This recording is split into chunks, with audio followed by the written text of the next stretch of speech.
Today, I want to speak to you about a combination that you may not have thought of before, the combination of grace and salt. You'll see what I mean. I'm going to read to you from Colossians chapter 4, verses 5 and 6, where we read this. Walk in wisdom toward those who are outside, redeeming the time.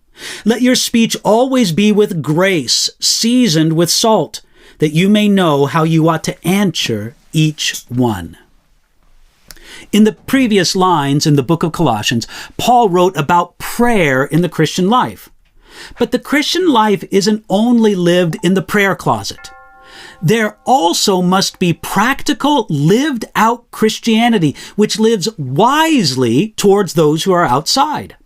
How we speak has a lot to do with this, so we must let our speech always be seasoned with grace. Now, in those early days of Christianity, lots of false reports went out regarding the followers of Jesus. Terrible lies about Christians were widely promoted.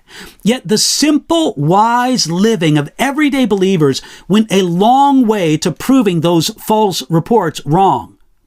Christians are often judged by what they say and how they say it.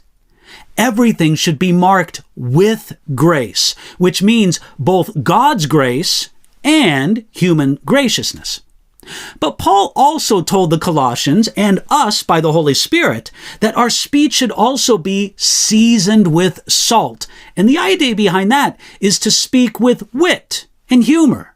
That's a great combination, both grace and wit. William Barclay translated Colossians 4, chapter 6 this way.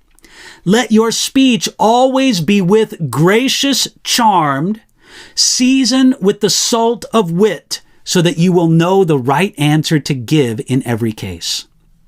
Our conversation will then be both pleasant and wise, and those who don't yet know Jesus will like speaking with us. Ask for more grace and extra salt for your speaking, so much so that people want to speak with you. All this helps us to know how you ought to answer each one.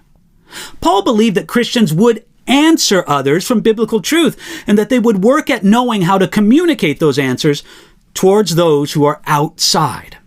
Now, this section of Paul's letter to the Colossians shows that God cares both about our personal prayer life and our interaction with the world. He cares both about the prayer closet and the public street, and he wants us to care about both also. This is also an important idea to connect with the earlier passages of Colossians. Paul spent a lot of time in this letter explaining the truth and answering bad teaching. Yet all that correct knowledge of the truth was of little good until it was applied both in the prayer closet and the public street of daily life. We could say that here, Paul genuinely completed this letter. Now, it's up to us to both pray and speak right, being full of grace and salt. God helping us will do just that today.